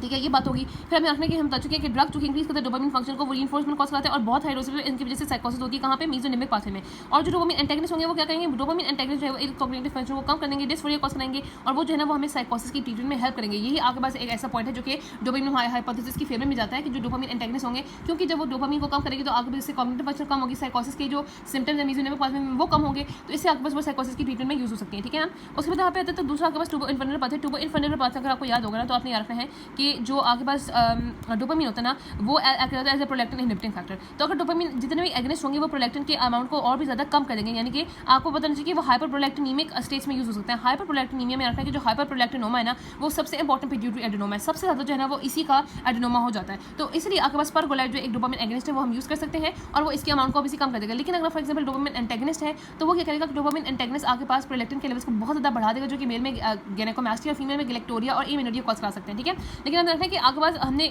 ट्रेडिशनली ये देखा है कि डोपामिन सिर्फ प्रोलैक्टिन पर अफेक्ट है, लेकिन डोपामिन ग्रोथ हार्मोन पर भी अफेक्ट करता है। तो इसकी वजह से डोपामिन ग्रोथ हार्मोन के भी लेवल को कम करता है, जिसकी वजह से डोपामिन एगनिस्ट को हम जाइगेंटिज्म और एक्रोमेगली में भी यूज़ कर सकते हैं। ठीक है, सो उसके बाद जैसे कीमोरेसेप्टर ट्रिगर जोन, अगेन यहाँ पे बहुत इंपॉर्टेंट कि आपके पास कीमोरेसेप्टर ट्रिगर जोन पे डोपामिन के रिसेप्टर्स होते हैं, वहाँ पे डोपामिन की एक्टिवेशन से एमएसएस होती है, यानी कि वॉमिटिंग होती है। यानी कि डोपामिन एगनिस्ट जो है वो एमेटिक इफेक्ट के लिए होता है, जो डोपामिन एंटेगनिस्ट है वो एंटी एमेटिक इफेक्ट के लिए होता है। अपना कि डोपामिन एंटेगनिस्ट इतना इंपॉर्टेंट ग्रुप है एंटी एमेटिक का कि जो कीमो रेडियोथेरेपी की जाती है उसमें भी आपके पास डोपामिन एंटेगनिस्ट को यूज़ किया जाता है। एक और बात है कि डोपामिन जो है ना वो आपके टेम्परेचर को भी कंट्रोल कर रहा होता है, उसने ना एक्चुअली एक थर्मोस्टेट की तरह टेम्परेचर को कंट्रोल कर रहा होता है। तो डोपामिन की स्टिमुलेशन से स्वास्थ्य कुछ नहीं होगा, लेकिन डोपामिन जब इनहिबिट हो जाएगा, डोपामिन एंटेगनिस्ट देंगे तो ये पासवे डिस्टर्ब हो जाएगा। ये जो थर्मोस्टेट है एक्चुअली डोपामिन जो टेम्परेचर को कंट्रोल कर रहा है वो डिस्टर्ब हो जाएगा और हाइपरथर्मिक स्टेज जो है वो हो जाएंगी। सिमिलरली हमने देखा कि जो डोपामिन है, अच्छा यहाँ पे जो हमने कहा था कि डोपामिन कर रहा था and the anterior and lateral anterior and posterior nucleus of thalamus, और उस तरीके से टेम्परेचर को कंट्रोल कर रहा था। डोपामिन, नॉरएपिनेफ्रिन और हिस्टामिन सेरोटोनिन जो है वो मिलकर कंट्रोल कर रहे होते हैं मीडियल और लैटरल न्यूक्लियस ऑफ थैलेमस को भी। वहाँ पे आपकी जो है ना वो ईटिंग सेंटर्स को, फीडिंग सेंटर को कंट्रोल कर रहे होते हैं। तो यहाँ पे जब बस इन सारे न्यूरोट्रांसमीटर्स की एक्सेस हो जाएगी तो इनके एक्सेस विल कॉज एनोरेक्सिया, यानी कि they will cause decrease in eating. तो यानी कि dopamine agonist weight loss cause कर सकते हैं, डोपामिन एंटेगनिस्ट जो है वो वेट गेन कॉज कर सकते हैं। ठीक है, फिर आपके पास दो और पाथवे थे, एक था मेडुलरी पेरीवेंट्रिकुलर पाथवे। जो मेडुलरी पेरीवेंट्रिकुलर पाथवे था ना, उसका जो ओरिजिन होता है वो तो मोटर न्यूक्लियस ऑफ वेगस नाम से होता है, लेकिन उसकी प्रोजेक्शन नहीं पता था इंसर्टो हाइपोथैलेमिक पाथवे। तो ये 6 पाथवे थे। अब आपने देखा कि जब हम डोपामिन देते हैं ना इस बंदर को, तो ये तो नहीं हो सकता कि आपके पास फॉर एग्जाम्पल आपको क्या चाहिए कि डोपामिन जो है ना वो नेग्रोस्टाइल पाथवे में जाए और मीजोनेमिक पाथवे में ना जाए, ताकि साइकोटिक के पॉजिटिव सिम्टम्स ना हो। अब जो डोपामिन है अगर हाइपरप्लेक्टिनेमिक स्टेट है तो यहाँ पे जाए, अदरवाइज बना जाए, फिर कीमोरेसेप्टर ट्रिगर जोन। तो आपके पास होता तो ये कि आपके पास ये सारी जगह ये सारी जो चीज़ें हैं वो एक ही साथ ही एक ही जगह पे है, और क्योंकि ये एक ही जगह पे है इसलिए याद रखना है कि डोपामिन जैसी ब्रेन में जगह तो वो सारी जगह पे जाके अटैक करेगा। तो क्योंकि वो सारे पाथवे को अफेक्ट करेगा तो आपको एक पाथवे में आपको थेरेपेटिक इफेक्ट मिलेगा, दूसरे पाथवे से आपको साइड इफेक्ट मिल जाता है। अच्छा, अगर हम डोपामिन रिसेप्टर्स की बात करें तो उसमें D1 लाइक होते हैं और D2 लाइक होते हैं। जो D1 लाइक होते हैं उनका पोस्ट रिसेप्टर मैकेनिज्म होता है G स्टिमुलेटरी, और जो D2 लाइक होते हैं उनका पोस्ट रिसेप्टर होता है G इनहिबिटरी। D1 लाइक में आते हैं D1 और D5 जो कि इंक्रीज करते हैं साइक्लिक एमपी को, और D2 लाइक में आते हैं D2, D3 और D4। ये डिक्रीज भी करते हैं साइक्लिक एमपी को, ये कैल्शियम को इनहिबिट भी करते हैं पोस्ट सिनैप्टिक ताकि न्यूरोट्रांसमीटर की रिलीज को कम किया जा सके, और ये प्री सिनैप्टिक करते हैं, और पोस्ट सिनैप्टिक ये ओपन करते हैं पोटेंशियल चैनल को ताकि हाइपरपोलराइजेशन की जा सके। फिर आपके पास इंपॉर्टेंट अपना रखा है कि जो D2A होते हैं ना वो मेनली होते हैं नाइग्रोस्टाइल पाथवे में और वो मूवमेंट को कंट्रोल कर रहे होते हैं, जबकि जो D2C होते हैं वो मेनली होते हैं मेसोनेमिक पाथवे में जो कि आपके मूड को कंट्रोल करते हैं, जिसमें क्लोजअप जो है वो D2C सिलेक्टिव आ जाता है। ठीक है, ओके जी, अब हम बात करते हैं फार्माकोकाइनेटिक्स की। तो फार्माकोकाइनेटिक्स में आपको पता होना चाहिए कि जितनी भी एंटीसाइकोटिक ड्रग्स हैं, क्योंकि इनकी कंप्लाइंस हमें अच्छी चाहिए, इसलिए यहाँ पे ये वेल एब्जॉर्ब हो जाती हैं ओरली जब हम देते हैं, और लिपिड सॉल्युबल भी होती हैं और रेडली सीएनएस में एंटर कर जाती है, बॉडी टिश्यू में डिस्ट्रीब्यूट हो जाती है। बायोअवेलेबिलिटी भी ड्रग्स की जो है वो अच्छी खासी ठीक होती है, जैसे हेलोपेरिडोल की 67% होती है, लेकिन क्लोप्रोमाजीन की 25% है। ठीक है, यहाँ पे मैंने मेंशन किया हुआ है। अच्छा, इनकी ना प्लाज्मोडिन बाइंडिंग काफ़ी ज़्यादा होती है, उसकी वजह से आपने रखना है कि इनकी हाफ लाइफ इनकी ड्यूरेशन ऑफ एक्शन से रिलेटेड नहीं होती, क्योंकि जो ड्रग्स है वो काफ़ी देर तक प्लाज्मा को में प्रोटीन को बाइंड रहती है और उसके बाद वहाँ से रिप्लेस होती रहती हैं। तो इनका हो सकता है कि वो एलिमिनेट हो जाए, लेकिन वो अभी भी प्लाज्मोडिन को बाउंड हो। तो लॉन्ग प्लाज्मा हाफ लाइफ होती है और इनको सिर्फ वंस डेली डोजिंग रिक्वायर होती है, बाकी भी वो 50 एंजाइम से मेटाबोलाइज होती हैं। CYP2, D6, 1, A2, 3, A4 सारे इन्वॉल्व होते हैं। तो ये आपके पास इनके ड्रग इंटरेक्शन भी अच्छे खासे हो जाते हैं। और फिर हमने आता है कि पैरेंटल फॉर्म्स अवेलेबल है फ्लूफेनाजीन की, हेलोपेरिडोल की जो कि पोटेंट जो है ना वो टिपिकल एंटीसाइकोटिक एजेंट है। इसके अलावा जिप्रासिडोन की, ओलेंजापिन की, एरिप्रिप्राजोल की। अब यहाँ पे याद रख लो कि फ्लूफेनाजीन, हेलोपेरिडोल, जिप्रासिडोन, ओलेंजापिन और एरिप्रिप्राजोल जिनकी थेरेप्यूटिक भी बहुत ज़्यादा यूजेज है, ये खासतौर पर इनकी जो है वो IV फॉर्म अवेलेबल होती है, जो कि हम अनकोऑपरेटिव पेशेंट में यूज़ कर सकते हैं। थोड़ी सी जो इनके बारे में और बात लिखी हुई है वो यहाँ पे आपके लिपिड में मेंशन की गई है कि जो आपके पास जो जिप्रासिडोन है, यहाँ पे जो जिप्रासिडोन है और लुरेसमाइड है, और लुरेसडोन है, जो पेलीपेराडोन है, ये दोनों जो है वो फूड के साथ यानी कि इनकी एब्जॉर्प्शन बढ़ जाती है। साथ ही हमें बताइए कुछ ऐसी ड्रग्स है जो दूसरे की एक्टिव मेटाबोलाइट है, जैसे जो पेलीपेराडोन है वो रेस्पेराडोन की एक्टिव मेटाबोलाइट है, और जो एमॉक्सिपिन है ना वो एक एंटी डिप्रेसेंट है और वो लॉक्सिबिन की जो है ना मेटाबोलाइट है। फिर हमने अभी जो देखा कि आपके पास IV फॉर्म अवेलेबल होती है, तो जो उसको हम कहते हैं लॉन्ग एक्टिंग इंजेक्टेबल फॉर्म्स, वो इतनी लंबी होती हैं कि वो कहते हैं 4 से 2 के साथ 6 से 12 हफ्ते तक भी चल सकती हैं। इसमें आपके पास फ्लूफेनाजीन डिक्लाइनोवेट है, हेलोपेरिडोल डिक्लाइनोवेट है, रेस्पेरिडोन माइक्रोसिफेयर्स हैं, पेलोपेरिडोन पैल्मिटेट है, एरिप्रिजोल मोनोहाइड्रेट है, एरिप्रिजोल लेरोक्सोल है, ओलेंजापिन पैल्मिटेट है, इन सबकी इंजेक्टेबल फॉर्म है जो कि काफ़ी ऐसे तक जो है वो रह सकती हैं। अच्छा, हमने हाइपोथेसिस में कुछ बात की थी, यहाँ पे ना इजी पॉइंट्स में लिखा हुआ है कि पॉइंट्स इन फेवर और पॉइंट्स इन डिक्लाइन क्या है। अब देखो, पॉइंट इन फेवर सिंपल सी बात है कि जितनी भी एंटीसाइकोटिक ड्रग्स हैं वो मोस्ट ऑफ द टाइम क्या करी होती है कि वो डोपामिन के रिसेप्टर को ब्लॉक कर रही होती है। आप अक्सर देखोगे जो D2 रिसेप्टर को ब्लॉक कर रही है। सेकेंडली आपने रखना है कि जो डोपामिन एगनेस्ट ड्रग्स होती है ना, वो साइकोसिस के सिम्टम को बढ़ाती हैं। जैसे आपके पास जो एम्फेटामिन लीवोडोपा है वो साइकोसिस कॉज कराती हैं। सिमिलरली लास्ट में बात की गई है आपके पास जो अनट्रीटेड स्किज़ोफ्रेनिक पेशेंट होते हैं उनके अंदर, उनके ब्रेन के अंदर जो डोपामिन के रिसेप्टर्स हैं उसमें एक्टिविटी उनकी बढ़ जाती है। ठीक है, तो ये 3 पॉइंट्स फेवर में हो गए। पॉइंट्स इन डिक्लाइन बस ये है कि कुछ आपको पता है कि एंटी साइकोटिक ऐसी ड्रग है जो कि सिर्फ पार्टली इफेक्टिव होती है दूसरे पेशेंट में, और कुछ और ऐसी ड्रग्स है जो कि दूसरे रिसेप्टर पर आकर नहीं होती, लेकिन वो भी हम इसमें यहाँ पे यूज करते हैं तो वो इफेक्टिव हो जाते हैं। ठीक है, हम चलते हैं दूसरे रिसेप्टर्स पे, मतलब दूसरे ड्रग्स पे जो कि डिफरेंट रिसेप्टर के लिए एक्टिविटी रखती हैं। जैसे आपको पता है कि मोस्टली जो आपके पास टिपिकल है वो तो हमने कहा था D2 रिसेप्टर ब्लॉकर होती है, जो एटिपिकल होती है वो अदर रिसेप्टर्स पे भी फ्रेंडली होती है। जैसे आप देखोगे कि वो आपके पास कुछ होती है जो D2 को ब्लॉक कर रही होती है, कुछ D4 को, कुछ अल्फा 1 को, कुछ 5-HT2 को, कुछ M को ब्लॉक कर रही होती है। सो डिफरेंट रिसेप्टर्स को जो है ना वो आपके पास इस तरीके से ब्लॉक कर रही होती है। ठीक है, अब यहाँ पे डिफरेंट ड्रग्स हैं, हम यहाँ पे इसी तरीके से डिफरेंट ड्रग की जो है वो उनकी यहाँ पे आ रखेंगे। जैसे मैं आपको जो है ना वो अभी बताती रहती हूँ, साथ साथ थोड़ी से ना मैं इनके साइड इफेक्ट कैरेक्टर से बता दूँगी। अच्छा, आपको बताना चाहिए कि जैसे मैं क्लोज़ापिन की बात करी तो क्लोज़ापिन जो है ना वो एगनेस्ट काफ़ी सारे रिसेप्टर पे है, वो D4 पे भी है, 5-HT2 पे भी है, आपके पास D1 पे भी होती है, अल्फा पे भी है, मस्कलिन पे भी एगनेस्ट है। सिर्फ आपके पास सिर्फ एंटेगनिस्ट होती है, यहाँ पे लिखा हुआ है कोई अफिनिटी नहीं है, लेकिन ये एंटेगनिस्ट होती है। एंटेगनिस्ट होती है एज आपके पास ये D2C पे। D2C आपने रखना है कि यह मीजोलिम्बिक पाथवे के अंदर होता है, और वहाँ पे आपको पता है कि साइकोसिस के सिम्टम्स को कम करेगा। जो आपके पास डोपामिन की एलिवेशन हुई होती है तो उन पॉजिटिव सिम्टम को कम करने में ये हेल्प करेगा क्लोज़ापिन। आपको पता है ये एटिपिकल ड्रग है, नेगेटिव सिम्टम पे इफेक्ट नहीं करता, लेकिन क्योंकि D2C सिलेक्टिव है जिसकी वजह से D2A पे काम नहीं करता, जो कि नाइट्रोस्टाइल पाथवे में होता है, जिसकी वजह से इसके EPS के इंसिडेंस बहुत कम होते हैं। और लेंजापिन, क्विशापिन और रेस्पेराडोन इनकी जो फ्रेंडली होती है वो कंपैरेटिवली D2 के मुकाबले में 5-HT2A से ज़्यादा होती है। जो जिप्रासिडोन है आपने रखना कि बड़ी टिपिकल सी है, ये एंटेगनिस्ट होती है D2 पे, 2 से रखो, 5-H2A पे और 1D पे, ये इन पे एंटेगनिस्ट है, और एगनिस्ट है सिर्फ 1A पे। आपने रखना है कि जो एरिप्रिप्राजोल है और जो जिप्रासिडोन है इनके थोड़े से डिफरेंट मैकेनिज्म ऑफ एक्शन है, लेकिन ये दोनों ही एगनिस्ट 1A पे है। याद रखो कि बस A1 जो है ना वो एगनिस्ट है। तो आपने रखना है कि जिप्रासिडोन D2 पे, 1D पे और 2A पे एंटेगनिस्ट है और 1A पे रिसेप्टर है, जबकि एगनिस्ट है। जबकि जो एरिप्रिप्राजोल है इसके साथ यहाँ पे ब्रेक्सपिप्राजोल होती हैं। ठीक है, यहाँ पे एरिप्रिप्राजोल के साथ ब्रेक्सपिप्राजोल होती है, और साथ यहाँ पे कारिप्राज़ीन होती है। ठीक है, कारिप्राज़ीन, एरिप्रिप्राजोल और यहाँ पे ब्रेक्सपिप्राजोल और जो कारिप्राज़ीन होती हैं, ये तीनों जो होती हैं ये पार्शियल एगनिस्ट होती हैं D2 पे और 5-HT1A रिसेप्टर पे। अब इसका क्या फ़ायदा होता है? इसका ये फ़ायदा होता है कि इससे ना आपके पास जो है वो कम्प्लीटली वो D2A रिसेप्टर को ब्लॉक नहीं करेंगी, और उसकी वजह से इनमें टारगेट डिस्काइनेसिया भी कम होंगे। ठीक है, टारगेट डिस्काइनेसिया भी इनमें कम होंगे, और इसकी वजह से इनमें जो है ना वो एक्स्ट्रा ब्रेनल सिम्टम भी बहुत कम आपको देखने को मिलेंगे। उसके बाद हमने बताया कि आपके पास जो रिसेप्टर बाइंडिंग होती है वो कैटरिक होती है, नई ड्रग्स की वो डिफरेंट रिसेप्टर बाइंडिंग करती है। मोस्टली जो एटिपिकल ड्रग्स होती है ना उसमें EPS कम ही होते हैं, लेकिन विद एक्सेप्शन ऑफ हैलोपेरिडोल आपके पास बाकी जितनी भी ड्रग्स है ना वो हिस्टामिन रिसेप्टर को भी ब्लॉक करती है। और हिस्टामिन रिसेप्टर को ब्लॉकिंग से क्या होता है कि क्विशापिन है जो कि इतना हिस्टामिन रिसेप्टर को ब्लॉक करती है कि उसका इतना ज़्यादा सेडेटिव इफेक्ट है कि बाज़ औक़ात में वो हिप्नोटिक ड्रग भी एज ए यूज़ की जाती है। बाकी आपको पता है कि जो D2A रिसेप्टर एक्टिविटी होती है वो नाइट्रोस्टाइल पाथवे में होती है, तो वहाँ अगर वो ब्लॉक करेंगी ना तो हैलोपेरिडोल में अफेक्टेड होगी। ठीक है, आप देखते हैं जितनी भी न्यू एंटीसाइकोटिक ड्रग है उनके तरह 2 कॉन्सेप्ट वो ये हैं कि बस उनका क्लिनिकल बैकग्राउंड पुअर है और उनकी सब टाइम जो है ना वो एफिकेसी जो है वो कम होती है।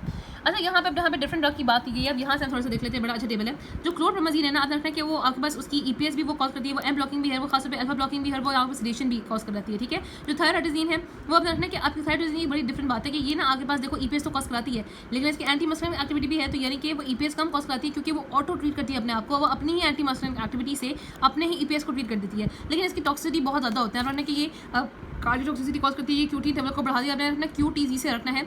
एक तो QT में आ जाएगा क्विशापिन, और ये आ जाएगा थायराइडोज़िन, और ZZ से यहाँ पे जो यहाँ पे जिप्रासिडोन है। जिप्रासिडोन आप ठीक है, जिप्रासिडोन ये तीनों जो ड्रग्स हैं ये आपके पास QT लेवल को प्रोलॉन्ग करती है। ये क्विनिडीन लाइक होती है, रेटिनल डिपॉजिट्स भी कॉज कराती है और वेंट्रिकुलर इरिथमिया भी कॉज कराती है। और आपने देखना है कि इसके ना ऑटोनॉमिक इफेक्ट्स और बाकी इफेक्ट भी बहुत ज़्यादा है। उसके बाद यहाँ के पास फ्लूफेनाज़िन है। फ्लूफेनाज़िन और हैलोपेरिडोल बहुत ही इंपॉर्टेंट आपके पास जो है ना वो टिपिकल एंटीसाइकोटिक्स है, इनके एक्सपेरिमेंटल सिम्टम अच्छे खासे होते हैं। ठीक है, इसमें तो ऐसा कोई एडवांस नहीं, लेकिन हैलोपेरिडोल की बहुत ज़्यादा जो है ना आपने रखना है कि क्योंकि ये दोनों बहुत इंपॉर्टेंट है, तो ये दोनों ही टारगेट डिस्काइनेसिया और न्यूरोलेप जो है ना आपके पास न्यूरोलेप जो एनाल्जेसिया न्यूरोलेप मैलिग्नेंट सिंड्रोम अच्छा खासा कॉज करा सकती हैं। सो क्लोज़ापिन हम बता चुके हैं कि एक्सपेरिमेंटल सिस्टम जितने भी एटिपिकल है ना उनके एक्सपेरिमेंटल सिस्टम जो है वो काफ़ी कम है। अब इसके आपके पास जो है ना एडवर्स इफेक्ट अच्छे खासे बहुत ज़्यादा है।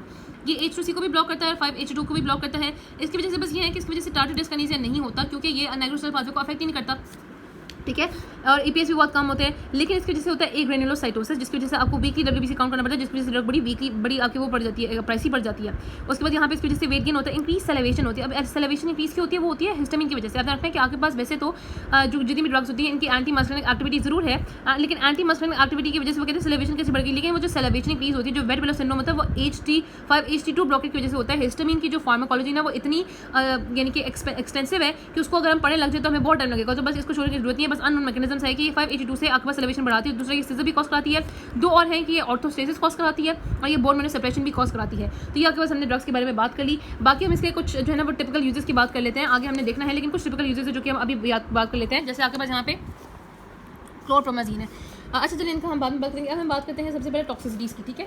तो टॉक्सिसिटीज़ में हमने यहाँ पे बात करनी है कि बल्कि पहले हम बात करते हैं फार्माकोलॉजिकल एक्शंस की, कि इन ड्रग्स के जो फार्माकोलॉजिकल एक्शंस हैं वो क्या है। तो फार्माकोलॉजिकल एक्शन में लगता है कि जैसे आपके पास सबसे पहले हम सीएनएस पे बात करते हैं। सीएनएस में और लिम्बिक कॉर्टेक्स में जो होती है ना, ये ड्रग्स क्या कॉज कराती हैं कि आपके पास यहाँ पे ना ये बिल्कुल जब आपके पास यहाँ पे रिसेप्टर्स ब्लॉक हो जाते हैं डोपामीन के ना, तो डोपामीन आपको पता है कि नॉर्मली डोपामीन जो है वो कितनी रीइंफोर्समेंट कॉज कराता है। डोपामीन जो है वो आपके पास पॉजिटिविटी कॉज कराता है, अच्छे सिम्टम कॉज कराता है, लेकिन जैसे ही वो आपके पास डोपामीन रिसेप्टर ब्लॉक हो जाते हैं तो इमोशनल क्वाइटनेस हो जाती है, डी रेंज थॉट प्रोसेस हो जाता है, और अब इसी डेल्यूजन और जो इल्यूजन है, जो पॉजिटिव सिम्टम्स हैं उनकी जो है ना वो साइनिक सिम्टम्स खत्म हो जाते हैं। बाकी ये होता है कि आपके पास नेगेटिव सिम्टम में लिटिल इंप्रूवमेंट आती है, जिसकी वजह से आपको एटिपिकल ड्रग्स देने पड़ते हैं। फिर हम आ जाते हैं ब्रेन स्टेम पे, और आपके पास ये है असेंडिंग रेटिकुलर एक्टिवेटिंग सिस्टम। तो ये जो सिस्टम होता है आपको पता है ये वेकफुलनेस के लिए रिस्पॉन्सिबल होता है। तो जब आप D2 ब्लॉकेज देते हो, खासतौर पे हिस्टामिन ब्लॉकेज जो होता है ना, वो आपके पास ड्राउजीनेस और आपके पास जो है ना वो स्लीपीनेस कॉज कराती है। फिर बेसल गैंग्लियन में अपना रखना है कि आपके पास ऑब्वियसली इसमें ये होगा कि आपके पास वो बैलेंस डिस्टर्ब हो जाता है एसिटाइलकोलिन का और डोपामाइन का, जिसकी वजह से एसिटाइलकोलिन एक्सेस की वजह से आपको एक्स्ट्रापिरामिडल सिम्टम नजर आते हैं, रिजिडिटी और ब्रेडिकाइनेसिया, और आपको ट्रेमर नजर आते हैं। और उसके बाद यहाँ पे CTZ पे आपको पता है कि D2 रिसेप्टर ब्लॉकेट होते हैं। वहाँ पे जैसे ही आपके पास जो CTZ में ना एक्चुअली रिसेप्टर्स होते हैं, रखना कि D1 भी है, सॉरी D2 भी है, H1 भी है और M1 भी है। जो क्लोरप्रोमाजीन है वो तीनों रिसेप्टर को ब्लॉक करता है और अच्छा खासा एंटीमेटिक इफेक्ट होता है, जबकि जो हेलोपेरिडोल होता है D2 को ब्लॉक करता है, वो इतना ज़्यादा एंटीमेटिक नहीं होता, ठीक है। क्लोरप्रोमाजीन जो है ना वो आपने रखना कि जो क्लोरप्रोमाजीन है वो होता ही बहुत इंपॉर्टेंट एक एंटी एमेटिक है, लेकिन क्लोरप्रोमाजीन मेनली हिकअप्स के लिए यूज़ होता है। प्रोक्लोरप्रोमाजीन है, प्रोक्लोरपेराजीन, जो आपके पास है ना प्रोक्लोरपेराजीन ही है, ठीक है। यहाँ से हम देख लेते हैं उसका, यहाँ पे है जो प्रोक्लोरपेराजीन है ना, ये खास तौर पे आपके पास जो है वो एंटी एमेटिक के तौर पे यूज़ होता है। अच्छा उसके बाद हम आ जाते हैं एनएस पे। एनएस में आपको पता है कि अल्फा ब्लॉकिंग एक्टिविटी होती है और मेस्कलिन ब्लॉकिंग एक्टिविटी होती है। अब अल्फा ब्लॉकिंग एक्टिविटी की वजह से क्या क्या हो सकता है, सबसे पहले तो हाइपरटेंशन हो जाती है। अगर हम सीवीएस में देखेंगे वो भी सीवीएस में भी वही चीज़ आ जाएगी, ठीक है। तो अल्फा ब्लॉकिंग एक्टिविटी से आपके पास हाइपरटेंशन होती है, साथ यहाँ पे BPH भी हो जाता है, आपको पता है वो प्रेसिपिटेट हो जाता है, साथ जो है वो इनएबिलिटी टू एजैकुलेट होता है। अपना रखना है कि पोस्टरल हाइपरटेंशन जो है ना वो खासतौर पे फिनोथाइजिन की वजह से होता है, और जो ऑर्थोस्टेटिक हाइपरटेंशन होता है वो खासतौर पे ज़ेब्रासिडोन की वजह से होता है। और जब भी आपको जोनल की हाइपरटेंशन होती है तो एलईडी पेशेंट में फॉल होने का बड़ा खतरा होता है। तो एट्रोपी नेक अफेक्ट है या मस्कुलिन ब्लॉकिंग, और उसमें यहाँ पे ड्राई माउथ है, कॉन्स्टिपेशन है, यूरिनरी टेंशन है, विजुअल प्रॉब्लम्स है। तो ये अपना रखना है कि ये भी ज़्यादा आपके पास होते हैं एलिफेटिक साइड चेन वाले, यानी कि फिनोथाइजिन के साथ, जैसे क्लोरप्रोमाजीन और थायराइडेजिन के साथ ये बहुत ज़्यादा कॉमन है। और सबसे कम ये होते हैं ज़ेब्रासिडोन के साथ और एरिप्रोप्राजोल के साथ। लेकिन रखना है कि ज़ेब्रासिडोन के साथ ऑर्थोस्टेटिक हाइपरटेंशन है, लेकिन ज़ेब्रासिडोन के साथ जो है वो आपके पास ये जो एट्रोपी नेक अफेक्ट है बहुत कम होते हैं। बाकी आपको पता है कि टॉक्सिक कन्फ्यूजनल स्टेट भी CNS अफेक्ट में यहाँ पे आ सकती हैं, अगर आप जो है ना वो ये यहाँ पे इन एंटी साइकोटिक ड्रग काफ़ी ज़्यादा दें, ठीक है, जो कि CNS कन्फ्यूजनल स्टेट भी आप यहाँ पे ऐड कर सकते हो। अब हाइपोथैलेमस में रखना है कि आपके पास हाइपोथैलेमस में ना डोपामिन एक अपना खुद का एक थर्मोस्टेट बनाया हुआ होता है, लेकिन आपके पास जब एंटी साइकोटिक एक्ट करते हैं तो वो थर्मोस्टेट डिस्टर्ब हो जाता है और आपके पास एनवायरमेंटल टेम्परेचर के मुताबिक जो है वो हाइपोथर्मिया या हाइपरथर्मिया हो जाता है, जिसको हम यहाँ पे पोइक्लिथर्मिया कहते हैं। और दूसरा हाइपोथैलेमस एक ट्यूबुलर फंडल पाथवे भी चल रहा होता है, वहाँ पे डोपामिन एक्ट कर रहा होता है as a prolactin inhibiting factor. जब डोपामिन ब्लॉक हो जाता है तो प्रोलैक्टिन बहुत ज़्यादा हो जाता है, जिसमें आपके पास जेंडर बेस्ड इफेक्ट आते हैं। फीमेल्स के अंदर एमिनोरिया आता है, गैलेक्टोरिया आता है और इनफर्टिलिटी आती है, जबकि मेल्स के अंदर डिक्रीज लिबिडो, इंपोटेंस और गैनोकोमेस्टिया आता है। अच्छा इसके अलावा बहुत इंपॉर्टेंट यहाँ पे अफेक्ट होते हैं जो कि हम जो है ना वो ग्रोथ हार्मोन पे होती है। याद रखना है कि जिस तरह से ग्रोथ हार्मोन को डोपामिन को इनहिबिट कर रहा होता है ना, आपके पास ये प्रोलैक्टिन डोपामिन प्रोलैक्टिन को इनहिबिट कर रहा है, उसी तरह से वो ग्रोथ हार्मोन को भी इनहिबिट कर रहा होता है, ठीक है। अच्छा इसके अलावा EEG में आपको पता है कि जितने भी एंटीसाइकोटिक ड्रग है ना वो थ्रेशोल्ड जो सीजर होती है, थ्रेशोल्ड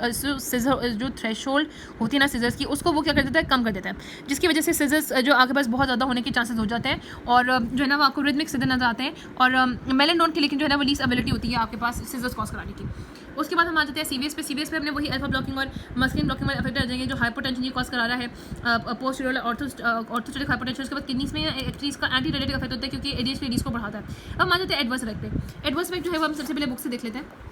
आपने रखना है कि आपके पास हमने कहा ना कि इसके कुछ होते हैं रिवर्सिबल न्यूरोलॉजिकल सिम्टम, जितने भी न्यूरोलॉजिकल सिम्टम होते हैं ना वो आपने रखना है कि वो डोज डिपेंडेंट होते हैं, यानी कि सबसे पहले आपने रखना है कि डोज डिपेंडेंट एक्स्ट्रापिरामिडल सिम्टम आते हैं। सबसे पहले आपके पास जो विदिन डेज आता है ना, बल्कि सॉरी विदिन आवर्स आता है, वो होता है पार्किंसनिज्म। सबसे पहले पार्किंसनिज्म के सिम्टम्स आते हैं। यहाँ पे ना सही बुक में नहीं मेंशन किया हुआ, यहाँ पे जो भी है आपके पास जो होता है ना, अपने में से रखना है कि आपके जो कैप्टन में ये मेंशन है कि सबसे पहले पार्किंसन लाइक सिम्टम आते हैं, यानी कि ब्रेडिकाइनेसिया होता है, रिजिडिटी होती है, ट्रेमर्स होते हैं। तो ये जो टॉक्सिसिटी होती है कि इसको हम रिवर्स कर सकते हैं क्योंकि ये डोज डिपेंडेंट, तो हम उसको एंटागोनाइज करते हैं, उसी वक्त हम मस्कुलिन ब्लॉकिंग देते हैं, क्योंकि आपको पता है कि मेरी जो EPA सिम्टम आ रहे हैं वो तो एसिटाइलकोलिन एक्सेस की वजह से आ रहे हैं, तो हम मास्कुलिन ब्लॉकिंग एजेंट दे देते हैं। हम यहाँ पे EPS होता है ना, इसमें हम कहते हैं कि मोस्ट फ्रीक्वेंटली, अच्छा यहाँ पे हम क्या दे सकते हैं, अगर ये वाली पार्किंसनिज्म हो जाए तो हम यहाँ पे बेंसेक्सोल और बेंजोट्रोपिन दे सकते हैं, ठीक है। और EPS कहते हैं सबसे कम होते हैं हेलोपेराडोल की वजह से, क्योंकि हेलोपेराडोल का इससे कंसर्न नहीं होता, वो D2 को ब्लॉक करता है। सबसे ज़्यादा ही होते हैं जो पिप्राजीन साइड चेन वाले फिनोथाइजीन होते हैं ना, फ्लूफेनाजीन और ट्राइफ्लोप्राजीन, ठीक है। हमने कहा कि बल्कि सॉरी मोस्ट फ्रीक्वेंटली होते हैं D2 के साथ, क्योंकि D2 सॉरी हेलोपेराडोल के साथ ना, और फ्लूफेनाजीन जो पोटेंट होता है ना, पोटेंट टिपिकल एंटीसाइकोटिक, इनके साथ सबसे ज़्यादा होते हैं, क्योंकि खास तौर पर D2 रिसेप्टर को ब्लॉक कर होते हैं, ठीक है। हेलोपेराडोल के साथ और पेप्राजीन फिनोथाइजीन के साथ, जिसमें फ्लूफेनाजीन और ट्राइफ्लोपेनाजीन है। और पार्किंसनिज्म इनफ्रीक्वेंटली होता है क्लोजापिन के साथ, क्योंकि क्लोजापिन तो D2 उस वाले रिसेप्टर को ब्लॉक ही नहीं करता, D2A पे तो इसका अफेक्ट ही नहीं है, सिर्फ D2C पे है जो कि मेसोलिमिक के अंदर है, तो D2A वाले रेगुलर पाथवे वाले में इसका अफेक्ट ही नहीं है। और बाकी जो सेकंड जनरेशन ड्रग है वो तो है ही, हमने कहा था कि आगे हम देखेंगे कि उनकी टिपिकल कैपेसिटी ये है और टिपिकल फैक्टर यही है कि वो EPS को जो है ना वो कम करते हैं। बाकी अपने रखना है कि जो रिवर्सिबल न्यूरोलॉजिकल इफेक्ट्स आते हैं वो एक एथीजिया डिस्टोनिया। सबसे पहले आकर यहाँ पे डिस्टोनिया जो कि डेज में आता है। डिस्टोनिया में क्या होता है कि आपके पास ना सस्टेन मसल कंट्रैक्शन रहती है, और इतनी ज़्यादा आपने रखना है कि डिस्टोनिया में muscle rigidity become pretty severe to the point of being spastic with pain, यानी कि पेन होने लगती है। उसके बाद एक एथीजिया होता है कि जब आपके पास अडैप्टेशन इतनी ज़्यादा हो जाती है कि आपके पास रिसेप्टर सेंसिटाइज हो जाते हैं। देखो पहले तो सारे रिसेप्टर ब्लॉक हो गए, बाकी जितने भी रिसेप्टर रह जाते हैं वो सारे इतने सुपर तो नहीं, लेकिन इस लेवल पे वो इतने सेंसिटाइज हो जाते हैं कि आपके पास जो है एक एथीजिया होने लगता है, यानी कि मोटर रेस्टलेसनेस होती है। Person is compelled to has a compelling need to move, बस मूव करता रहता है। अच्छा एक एथीजिया के लिए वो कहते हैं कि खास तौर पे जो ज़्यादा इफेक्टिव होते हैं ना वो बेंजोडाइज़ेपिन ज़्यादा इफेक्टिव होते हैं, और बीटा ब्लॉकर्स प्रोपेनोल ज़्यादा इफेक्टिव होते हैं, ठीक है। तो ये रखते हैं कि आपके पास अक्यूट EPS में you have the pseudo parkinsonism जो कि ड्रग इंड्यूस होती है, डिस्ट्रोनियस होते हैं जो कि डेज में होते हैं, फिर एक एथीजिया जो कि वीक्स में होता है, और फिर आगे पास सबसे एंड पे जो है जो सबसे ज़्यादा होता है जो कि डेवलप कर सकता है विद इन वीक्स, जिसको हम कह सकते हैं वो आपके पास यहाँ पे है यानी कि टार्डो डिस्कनीजिया। अच्छा उसके बाद हमने कहा है कि इसमें जो है ना इसमें सबसे प्रॉब्लम होती है यहाँ पे कोरियोएथेटॉइड मूवमेंट होती है, फेशियल ग्रिमेसेस होते हैं, आपकी जो है ना वो ट्विस्टिंग पोजीशन होती है, टंग की ट्विस्टिंग होती है, ठीक है। लेकिन आप रखते हैं कि ये जो चेंजेस आते हैं ना, मतलब जो आपके पास ये खासतौर पर किस वजह से होती है, it is because of the receptor up regulation and super sensitisation. और ये जो चेंजेस है ना ये इरिवर्सिबल है। एक दफ़ा टार्डो डिस्कनीजिया होता है तो उसको हम यहाँ पे ड्रग को विड्रॉ करके या ड्रग को चेंज करके नहीं कर सकते। 6 मंथ्स मिनिमम इसका टाइम देखा गया, मैक्सिमम ये ईयर्स में डेवलप कर जाती है। और एंटी मस्कुलिन जो है ना वो यूजुअली इसको एमेलियोरेट करने में यूज़ होता है, लेकिन अगर हमने कहा कि इसको यहाँ पे यूज़ नहीं होते, बस आप यहाँ पे यूज़ करते हो ड्यूटेट्राबेनाजीन और वेलबेनाजीन। ये दोनों ड्रग होती है ना, ये आपके पास एक्चुअली होती हैं वेसिकुलर इनहिबिटर्स होती हैं। ये वेसिकुलर अपटेक इनहिबिटर्स होती हैं, मोनोमाइंस की वेसिकुलर अपटेक इनहिबिटर्स, यानी कि ये मोनोमाइंस को वेसिकल में अपटेक नहीं होने देती ताकि उनका रिलीज ना हो सके, खासतौर पर डोपामाइन, ठीक है। तो ये इनहिबिटर्स होती हैं, प्रॉमिसिंग थोड़ा सा इनका इफेक्ट होता है ड्यूटेट्राबेनाजीन का, वेलबेनाजीन का। अदरवाइज टार्डिव डिस्कनीजिया बहुत रेजिस्टेंट होती है, किसी भी ड्रग पे एक्ट नहीं करती। तो अब ये कह सकते हैं कि आप यहाँ पे या तो आप स्विच कर लो क्लोजाबिन को, या फिर वो कहते हैं कि बाज़ औक़ात ड्रग हॉलीडे बहुत देर तक हो तो वो बाज़ औक़ात इफेक्टिव हो जाता है, लेकिन नहीं होता। तो नंबर 1 आपने क्या करना है, आपने स्विच करना है क्लोजापिन को। इसके बाद ड्यूटेट्राबेनाजीन और वेलबेनाजीन देनी है जो कि मोनोमाइन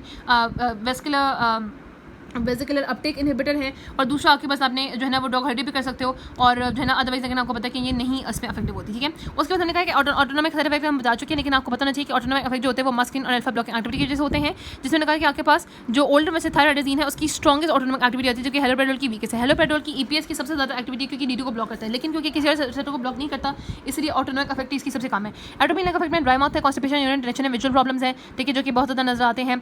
अब ये साइड इफेक्ट ज़्यादा नजर आएंगे with the aliphatic side chain वाले। आप लगता है कि आपके पास जो पार्किंसन हमें ज़्यादा नजर आ रहा था वो हमें नजर आए थे पेप्राजीन साइड चेन वाले फिनोथाइजीन से, और आपके पास जो एट्रोपिन लाइक इफेक्ट्स है वो फिनोथाइजीन में जो एलिफेटिक साइड चेन वाले होते हैं, क्लोप्रोमाजीन वगैरह, क्लोप्रोमाजीन है, आपके पास प्रोमाजीन है, और जो बाकी होते हैं इसके अलावा यहाँ पे कार्पेप्राजीन है, तो उनसे ज़्यादा नजर आते हैं। दीज इफेक्ट ऑल्सो इंक्लूड यानी कि occur with the clozapine and most edible drug but not with the ziprasidone और एल्ब्रिजोल के साथ नहीं होते। बाकी हमने कहा कि आपके पास टॉक्सिक कन्फ्यूजन स्टेट भी हो सकती है। और आप रखते हैं कि postal hypertension with reflex tachycardia में होता है अल्फा ब्लॉकेट एक्टिविटी की वजह से, जो कि फिनोथाइजीन से ज़्यादा आपको नजर आता है। एल्डरली पेशेंट में खासतौर पर उसकी वजह से पोस्टल फेंटिंग होने का खतरा होता है, और जिप्रेसोडोन जो है ना उसमें भी ऑर्थोस्टेटिक हाइपरटेंशन का खतरा होता है, ठीक है।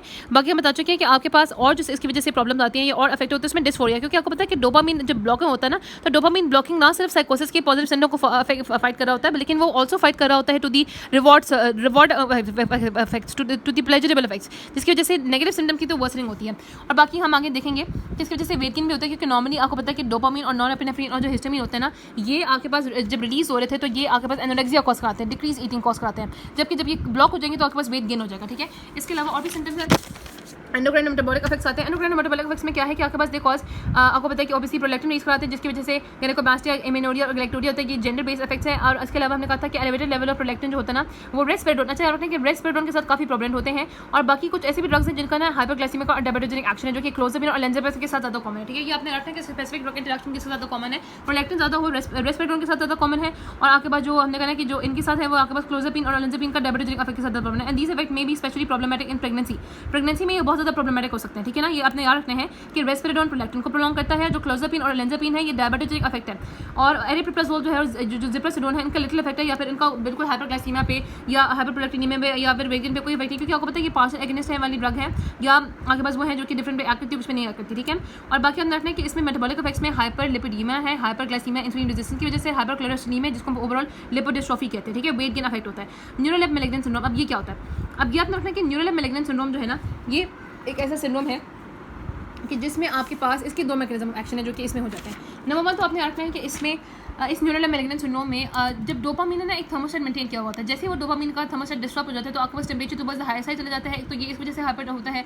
दूसरा वो कहते हैं कि आपके पास मसल रिजिडिटी इतनी ज़्यादा हो जाती है और जिसमें इलेक्ट्रोट्रांसमिशन भी बहुत ज़्यादा होती है, तो जैसे भी टेम्परेचर बढ़ जाता है और मसल डैमेज भी होने लगता है। मसल रिजिडिटी होती है, इम्पेयरमेंट ऑफ स्वेटिंग होती है, हाइपरपैरेक्सिया होता है, ऑटोनोमिक इंस्टेबिलिटी होती है, ब्लड प्रेशर बहुत ज़्यादा बढ़ जाता है, ESR बढ़ जाता है, साथ जो है ना यहाँ पे आपके पास ब्लड प्रेशर स्टेबल नहीं होता, ऑटोनोमिक इंस्टेबिलिटी होती है, क्राटिन काइनेज के लेवल बढ़ जाते हैं, मायोग्लोबिनीमिया इसमें हो जाता है, ठीक है। तो आपके पास यहाँ पे न्यूरोलेप जो मैलिग्नेंट सिंड्रोम है ना इसमें हम खासतौर पे हम देते हैं डोपा एगनिस्ट दे देते हैं ताकि वो जल्दी से जो आता है कि न्यूरोलेप मैलिग्नेंट सिंड्रोम अभी जो ना अभी जो आपके पास लेस पोटेंट डोपा ब्लॉकर उनके साथ नहीं होगा, सबसे पोटेंट डोपा ब्लॉकर के साथ होगा। तो इसमें हम क्या करेंगे, इसमें हम यही करेंगे कि आपके पास जो है ना वो ड्रग देंगे, लाइक ब्रोमोक्रिप्टीन देंगे, यानी कि डोपा एगनिस्ट देंगे, ब्रोमोक्रिप्टीन देंगे और परग्लोराइड देंगे, ठीक है, परग्लोराइड ही है ना, ब्रोमोक्रिप्टीन देंगे। इसके अलावा हम यहाँ पे परग्लोराइड देते साथ हैं यहाँ पे जो कि आपके पास फार्माकोलॉजिकल एंटागोनिज्म होती है, क्योंकि यहाँ पे आपको पता है कि डोपामिन रिसेप्टर्स जो ब्रोमोक्रिप्टीन देंगे, परग्लोराइड देंगे, वो डिफरेंट काम कर रहे हैं, और जो आपके पास न्यूरोलेप जो कि अंदर डोपामिन की वजह से होता है, ठीक है। तो यहाँ पे फार्माकोलॉजिकल रिसेप्टर्स होती है, फार्माकोलॉजिकल एंटागोनिज्म होती है जो कि एक ही रिसेप्टर पे काम कर रहे होते हैं यहाँ पे, ठीक है। और इसके अलावा डेंटोलिन देंगे, साथ डायज़ेपाम देंगे,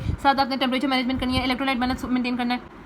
अच्छा, इसके अलावा होता है सेडेशन। सेडेशन लगता है कि मदद मार्क होता है विद फिनोथाइजीन्स लाइक क्लोरप्रोमाजीन, इनसे बहुत ज़्यादा कॉमन होता है, और दूसरी जो एंटीसाइकोटिक है उन्हें कम होता है। और जो फ्लूफेनाजीन है और हेलोपेरिडोल है ये आपके पास ओल्डर एंटीसाइकोटिक है जिसमें बहुत कम कॉज करती है सेडेशन, और एरिप्रिप्राज़ोल न्यू सेडेटिक में आपके पास सेडेशन बहुत कम कॉज करती है। लेकिन आपको पता होना चाहिए कि सेडेशन जो है वो आपके पास जो है ना वो क्विशापिन जो है ना वो इतनी ज़्यादा सेडेशन, बल्कि क्विशापिन सेडेशन वो हिप्नोसिस कॉज करती है। बस हमें लगता है कि सबसे ज़्यादा जो होती है सेडेशन वो क्लोरप्रोमाजीन से होती है और फिनोथाइजीन्स में, ठीक है, और सबसे कम होती है फ्लूफेनाजीन और हेलोपेरिडोल से और एरिप्रिप्राज़ोल से। फिर ड्राउजीनेस बहुत ज़्यादा होती है आपके पास हिस्टामिन ब्लॉकिंग एक्टिविटी की वजह से होती है, जिसकी वजह से हिप्नोटिक इफेक्ट होता है, और वो सबसे ज़्यादा होती है क्विशापिन से जो कि बहुत ज़्यादा हिस्टामिन ब्लॉकिंग एक्टिविटी होती है। अच्छा, मिसलेनियस टॉक्सिसिटी बहुत इंपॉर्टेंट है। विजुअल इम्पेयरमेंट जो because of the retinal deposit और फेटल वेंट्रिकुलर एरिथमिया होता है थायराइडिन के साथ। इसके अलावा थायराइडिन जो है वो आपके पास ऑटोनोमिक इफेक्ट्स भी बहुत ज़्यादा कॉज करती है, थायराइडिन की वजह से EPS भी बहुत ज़्यादा होते हैं। बाकी आपको पता चाहिए कि आपके पास QTZ यानी कि 3 ड्रग है जिसमें थायराइडिन खुद भी शामिल है और क्विशापिन और जिप्रासिडोन ये QT लेवल को प्रोलॉन्ग करती है, और उसके बाद जो क्लोज़ापिन है वो एक रेनोसाइटोसिस कॉज कराती है और सीजर्स कॉज करती है, और क्लोज़ापिन जो है ना वो आपके पास बोन मैरो सेपरेशन और ऑर्थोस्टेसिस भी कॉज करती है। जो क्लोरप्रोमाजीन है वो कॉर्नियल डिपॉजिट कॉज कर सकती है, ठीक है। बाकी ओवरडोज तो को पता है कि इसमें हाइपरटेंशन खास तौर पे होती है, तो हाइपरटेंशन हो जाए ना तो आप उसको शॉर्ट डिस्प्लेसमेंट से चलो कर सकते हो, इससे जो है यहाँ पे डायज़ेपाम फेनाटोन दे सकते हो। लेकिन अगर कार्डियोटॉक्सिसिटी हो जाए थायराइडिन की वजह से तो उसको आप नहीं कर सकते हो, तो ये बहुत ज़्यादा फेकल है, अपने कार्डियोटॉक्सिसिटी को खास तौर पे जो है ना उसको देखना पड़ता है, ठीक है। तो यहाँ पे इसके थेरेपेटिक यूजेस पे आ जाते हैं। सबसे पहले यहाँ पे होते हैं स्किज़ोफ्रेनिया, ठीक है, स्किज़ोफ्रेनिया यहाँ पे आपके पास इसके थेरेपेटिक यूज में स्किज़ोफ्रेनिया में ऑब्वियसली जितने भी सारे ब्लॉकर्स हैं वो सारे देते हैं स्किज़ोफ्रेनिया में। फिर स्किज़ोअफेक्टिव डिसऑर्डर में जिसमें खास तौर पे पेरिपेराइडल बहुत इफेक्टिव होती है, बाइपोलर अफेक्टिव डिसऑर्डर में, ठीक है। उसके बाद साइकोटिक डिप्रेशन में, टूरेट सिंड्रोम में वो कहते हैं कि ये EPS बात करते हैं ऐसे जिसमें ना इसको EPS का सेंटर बनाया हुआ है, तो इसमें यहाँ पे बेंस्ट्रोपिन भी दी गई है। लेकिन वैसे टूरेट सिंड्रोम में आपके जो टिपिकल हेटेरोसाइक्लिक ग्रुप्स आती है ना जिसमें आपके पास मेलिंडोन और पिमोजॉइड है वो जाती है, साथ यहाँ पे रेस्पेरेडोन भी आती है, और यहाँ पे आप जो है ना वो हेलोपेरिडोल भी दे सकते हो टूरेट सिंड्रोम में, जो कि आपको पता होना चाहिए कि एक्सेस डोपामिन की वजह से बेसल गैंग्लिया में ही होता है, डोपामिन के एक्सेस की वजह से होता है बेसल गैंग्लिया में, तो इस वजह से हम यहाँ पे बेंस्ट्रोपिन भी दे सकते हैं टूरेट में ना, ठीक है। इसके अलावा एल्जाइमर डिजीज़ में भी जो आपके पास होता है ना जो मैनिफेस्टेशन होती है साइकोसिस की, उसी को खत्म करने के लिए होता है बाइपोलर डिप्रेशन, यानी कि आप उसको बाइपोलर डिप्रेशन में, बाइपोलर में मेनिया में भी यूज़ कर सकते हैं, बाइपोलर डिप्रेशन में भी। और खास तौर पे बाइपोलर डिप्रेशन में आप LQ मोबाइल से रखो कि LQ मोबाइल किसको होना, तो हमने उसको बाइपोलर डिप्रेशन तो उसको LQ मोबाइल दे दिया, क्विशापिन और लोरेसेप, ठीक है, लोरेसानोन, ठीक है। तो यहाँ पे इनमें आप देते हो।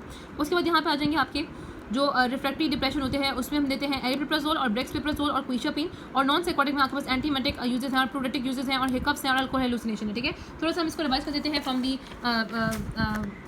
This one. So antipsychotic drugs होते हैं जो कि यूज़ होती है एज ए ट्रैंक्विलाइजर्स में, क्लोरप्रोमाजीन खासतौर पे यूज़ होती है हिकअप्स के लिए जो कि हमने अभी बताया, ठीक है। पिमोजाइड जो है ना वो यूज़ होता है टूरेट के लिए, लेकिन इसके अलावा रेस्पेरेडोन और हेलोपेरिडोल भी यूज़ हो सकता है, बेंस्ट्रोपिन भी यूज़ हो सकता है।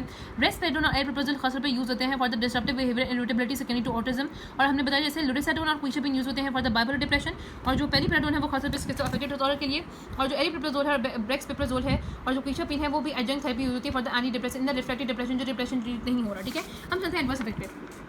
सबसे पहले एडवर्स इफेक्ट आ जाएगा अक्यूट डिस्टोनिया, ठीक है। अक्यूट डिस्टोनिया तो आपको पता है, हम बता चुके हैं जो कि सीएनएस के एडवर्स इफेक्ट में यहाँ पे आ जाते हैं अक्यूट डिस्टोनिया होते हैं इनकी वजह से। तो आपको पता है डिस्टोनिया हम बता चुके हैं जो आपके पास सस्टेन मसल कॉन्ट्रैक्शन होती है जिस वजह से फिर रिजिडिटी होती है, उसमें पेन भी स्टार्ट हो जाती है। तो इसमें आप यहाँ पे ना अक्यूट डिस्टोनिया में आप डाइफेनहाइड्रामीन देते हो, ठीक है, ट्रीटमेंट में। तो एक एथीसिया आपको पता है यहाँ पे मोटर रेस्टलेसनेस होती है, person is compelled to move. इसमें वो हमने ऑलरेडी बताया जैसे कि आपके पास यहाँ पे जो है ना वो आपके बीटा ब्लॉकर्स प्रोपेनोल और डाइज़ापाम देने चाहिए। पार्किंसन लाइक पिक्चर आपके पास यहाँ पे आ जाती है, रिजिडिटी होती है, ट्रेमर्स होते हैं। तो इसमें हम यहाँ पे बेंजोट्रोपिन और बेंजेक्सोल देते हैं। फिर न्यूरोलेप मैग्नेटिक सिंड्रोम आपको सारे बता दिया, उसमें हम यहाँ पे जो है वो सबसे पहले आपको पता है कि हम जो है वो ब्रोमोक्रिप्टिन और परग्लोलाइड देंगे। इसके बाद हम यहाँ पे डाइज़ापाम देंगे और जो है ना वो हम डाइज़ापाम देंगे और डेंटोलिन बहुत इंपॉर्टेंट है, ओबेसिटी डेंटोलिन देंगे। और उसके बाद जो है ना वो कैल्शियम चैनल ब्लॉकर होता है ताकि हम यहाँ पे जो है ना वो कैल्शियम के इनफ्लक्स को कम किया जा सके, कैल्शियम की जो हो रहा था बहुत ज़्यादा। इसके बाद हम यहाँ पे वो टेम्परेचर मैनेजमेंट करेंगे और इलेक्ट्रोलाइट बैलेंस वगैरह करेंगे। उसके बाद टार्गेट डिस्कनीजिया में आप रखते हैं कि इसमें आप जो है ना वो मेनली हमारा क्या होता है यहाँ पे कहते हैं कि हम यहाँ पे यूजली तो देखिए ड्रग को डिसकंटिन्यू कर दिया, ओलेंजापिन के साथ या क्लोजापिन वगैरह के साथ न्यू एंटीसाइकोटिक के साथ रिप्लेस कर दो। ये ड्रग हॉलिडे कुछ लोगों में इफेक्टिव होता है, कुछ भी नहीं होता। फिर एक होता है रैबिट सिंड्रोम जो कि बहुत रेयर डिसऑर्डर है जिसमें पेरीऑर्बिटल ट्रेमलिंग होती है।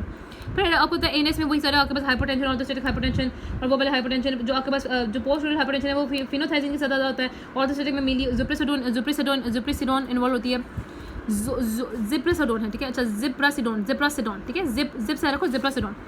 अच्छा उसके बाद एंडोक्राइन इफेक्ट्स, एंडोक्राइन भी हम बता चुके हैं जो कि आपको पता है कि मेल्स में और जेंडर बेस्ड होते हैं। मेल्स के अंदर लिबिडो कम हो जाती है, इंपोर्टेंस हो जाती है और मतलब इंपोर्टेंस हो जाती है। फीमेल्स के अंदर इनफर्टिलिटी, गैलेक्टोरिया, इम्यूनोरिया। उसके बाद मेटाबॉलिक इफेक्ट्स हमने रखना है कि आपके पास 5 है। एक तरह के हाइपरग्लाइसीमिया आपके पास इंसुलिन रेजिस्टेंस की वजह से और हाइपर जो है ना वो हाइपरलिपिडीमिया भी हो जाती है, साथ ऑब्वियसली वेट गेन भी हो रहा था। वह वेरिएंट में कहते हैं कि खास तौर पे 5-HT2 और 1A रिसेप्टर की हो रहा था, अब मैकेनिज्म नहीं पता। और हाइपरक्रेस्टिनीमिया भी होता है, इससे लाइपोडिस्ट्रोफी हो जाती है, ठीक है। अच्छा यहाँ पे ना इसके हाइपर सेंसिटिविटी रिएक्शन भी होते हैं, खासतौर पे थायराइडीन से होते हैं, ठीक है। जैसे आपके पास यहाँ पे थायराइडीन से स्किन रैशेस, अर्टिकेरिया हो जाती है, कोलेस्टिक जॉन्डिस क्लोप्रोमाजीन से होता है, ठीक है। कोलेस्टिक जॉन्डिस क्लोप्रोमाजीन से होता है और क्लोप्रोमाजीन से होता है कि जॉन्डिस भी हो रहा है और साथ आपके पास यहाँ पे कॉर्नियल डिपॉजिट्स हो रहे हैं क्लोप्रोमाजीन से।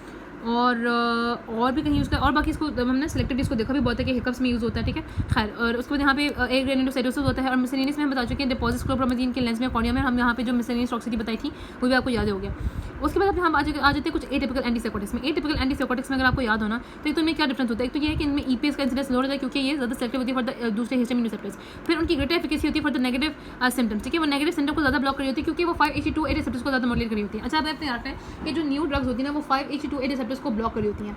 5-HT2A रिसेप्टर्स आपके पास मेसोनेमिक पाथवे में as a presynaptic inhibitory neurotransmitter के तौर पे काम कर रहे होते हैं, सॉरी रिसेप्टर के तौर पे। यानी कि जब आपके पास हम ड्रग देंगे तो आपके पास वो 5-HT2A प्री सिनेप्टिकली जो आपके पास खुद हिस्टामिन के लिए इसको मॉड्यूलेट कर रहा है तो उसको ब्लॉक करेंगे जिसकी वजह से सॉरी हिस्टामिन सेरोटोनिन, जिसकी वजह से सेरोटोनिन के लिए रिलीज ज़्यादा हो जाएगा। और आपने देखा कि मेसोनेमिक के अंदर ना सेरोटोनिन का और डोपामिन का एक बैलेंस होता है जिसकी वजह से जैसे ही सेरोटोनिन का रिलीज ज़्यादा होता है तो वैसे क्या होता है कि आपके पास डोपामिन जो होता है वो कम हो जाता है। तो इसकी वजह से हीटरो रिसेप्टर मॉड्यूलेशन की वजह से आपके पास 5 जो HT2 ब्लॉकर है वो आपके पास काफ़ी एक न्यू चीज़ है, एक अच्छी चीज़ है जो कि आपके पास टिपिकल एंटीसाइकोटिक ब्लॉक कर रही होती है, ठीक है। ये एक्चुअली हीटरो रिसेप्टर की एग्जाम्पल है। उसके बाद लेसर इंसिडेंस होती है टारगेट डिस्कनीजिया की भी, वही आपके पास क्योंकि D2 ब्लॉकिंग एक्टिविटी काम है क्योंकि हमने कहा था टारगेट डिस्कनीजिया भी डोपामिन की एक्सेस की वजह से होती है बेसल गैंग में। साथ प्रोलैक्टिन सिक्रीशन भी कोई इफेक्ट नहीं होता क्योंकि डोपामिन का इफेक्ट तो है नहीं। और low incidence on the sexual disturbance, ठीक है। तो again low incidence of EPS है, greater efficacy of for the negative symptoms है क्योंकि मेन काम ही है कि हमने नेगेटिव सिम्टम को खत्म करना है क्योंकि हम एटिपिकल खास तौर पे बनाएंगे। टारगेट डिस्कनीजिया को कम इंसिडेंस होता है, प्रोलैक्टिन सिक्रीशन का भी कम है और सेक्सुअल डिस्टर्बेंस भी कम होते हैं। फिर आपके पास कौन से जिसमें क्लोजापिन है, क्लोजापिन रेजिस्टेंट केस के लिए आपने रखा है कि बहुत सारी रेजिस्टेंट केस के हम ये यूज़ करते हैं जैसे एक ग्रेनुलोसाइटोसिस की वजह से हो सकता है। ओलेंजापिन है, रेस्पेरिडोन है, आपके पास एरिप्रिप्राजोल है और जिप्रासोडिन है।